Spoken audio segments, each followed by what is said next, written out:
Quando a gente pensa em estética facial, até mesmo para o leigo, vem à cabeça, e isso é muito natural, toxina botulínica, preenchimento, laser disso ou daquilo. Mas hoje a gente vai falar de dermatoses inestéticas da face.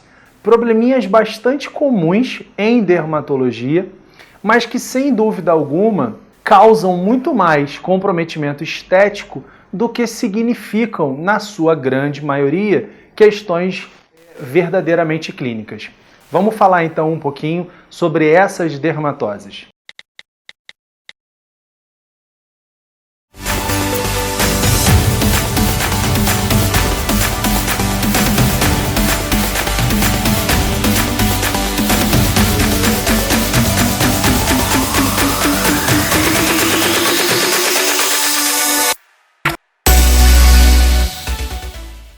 Bem, a gente vai começar falando dos seringomas. Os seringomas são pequenas elevações da pele, geralmente elas acometem essa região de pálpebra inferior, tem uma coloração rosa ou amarelada e quase sempre acontecem com maior predominância na mulher depois dos 40 anos de idade. Como as suas possibilidades de tratamento se assemelham com outras dermatoses, eu então prefiro apresentá-las para a gente depois dar um apanhadão geral, até porque o intuito do vídeo não é se transformar numa aula chata da gente assistir.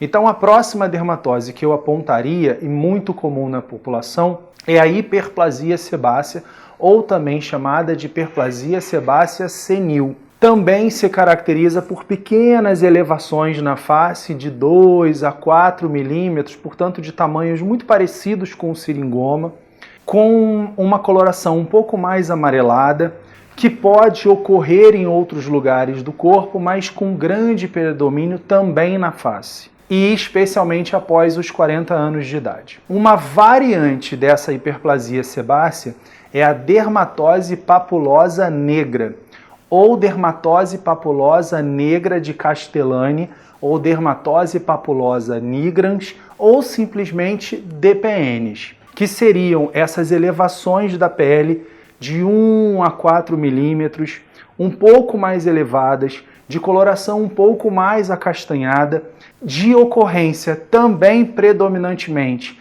na mulher depois dos 40 anos e especialmente naquelas de fototipos mais altos, morenas, mulatas ou negras. Essas três dermatoses, os seringomas, as hiperplasias sebáceas e as DPNs, elas podem, segundo os autores, ter uma possibilidade grande de tratamentos e que de alguma maneira se assemelham. Criocirurgias com o uso do nitrogênio líquido, por exemplo, o uso de ácidos em concentrações bem elevadas, como ATA ou TCA 30 a 50%, ácido esse muito utilizado em peeling também. Alguns autores falam no fenol a 88%, também ácido utilizado no mundo dos peelings.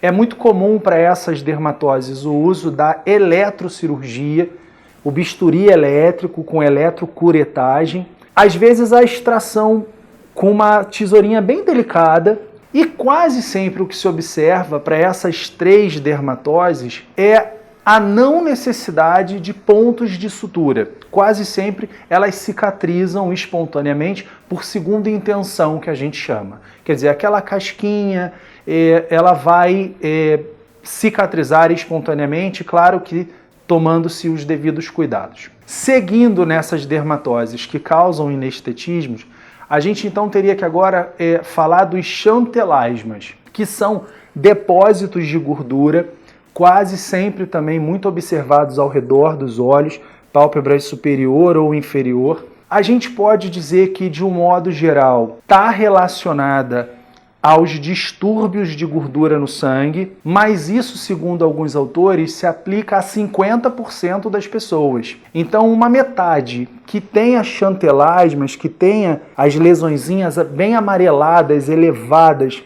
na região das pálpebras superior ou inferior, podem ter colesterol ou triglicerídeos alterados, mas a outra metade pode ter essas dosagens sanguíneas absolutamente normais. No caso do tratamento do xantelasma, a gente vai pensar que todas aquelas opções anteriores são possíveis, mas em chantelasmas maiores, alguns autores já passam a defender a necessidade de uma pequena e muito delicada cirurgia. Milha seria a nossa próxima dermatose. Um grupamento de milhos, que são tumorações minúsculas de 1 a 2 milímetros, acometendo geralmente os 2/3 superiores da face, e que podem se dividir em 2 grandes braços, um dito primário e um secundário.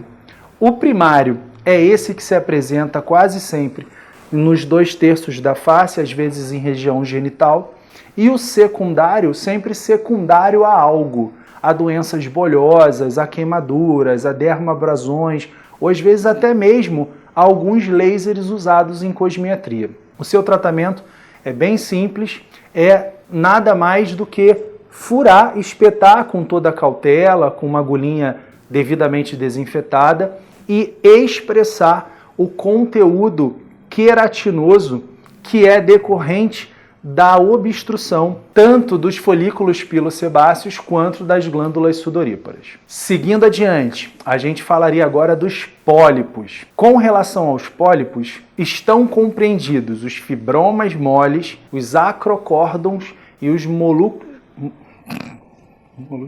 pêndulos. Estão compreendidos os fibromas moles, os acrocórdons e os molúsculos pêndulos, geralmente em regiões de flexuras e que quase sempre, diferentemente dos anteriores, demandam excisão cirúrgica seguida de uma eletrocauterização, tá? Então, ou um bisturizinho, ou uma tesourinha muito delicada, depois de um botãozinho anestésico e uma eletrocauterização para se estancar o sangramento. Mas, de novo, são possibilidades que em muito comprometem a nossa estética. Geralmente esses fibromas moles acontecem em regiões inguinais, de virilha, região de bumbum, e é óbvio que uma mulher, especialmente, vai se sentir muito comprometida quando dá exposição na praia, por exemplo. Por último, e não menos importante, os nevos, que a gente popularmente chama de sinal, e aí praticamente todo mundo tem. Os nevos, eles são ou melanocíticos, mais acastanhados, amarronzados, ou eles são nevos ou hemangiomas rubis. Para os nevos melanocíticos, pelo potencial de malignidade, pela possibilidade que eles guardam de serem ou não câncer de pele, é consensual de que eles não sejam queimados, congelados, tratados a laser, que eles sejam retirados cirurgicamente. Diferentemente dos hemangiomas rubis, que aí, exceto por uma questão estética, eles não precisariam ser tirados.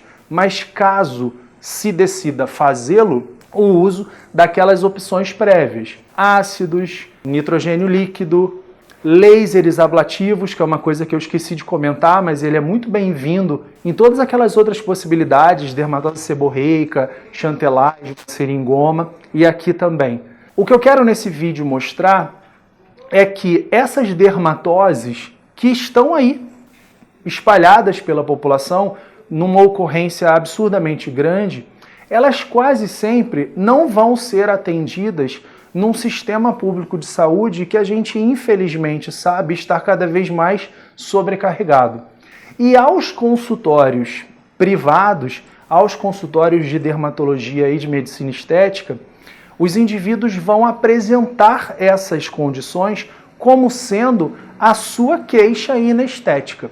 E elas precisam ser valorizadas e tratadas. Fica a mensagem, então, que para o médico, estética não se resume só em toxina botulínica e preenchimento, mas em condições mais clínicas da face que geram predominantemente um impacto estético. É isso, pessoal. Muito obrigado e até a próxima.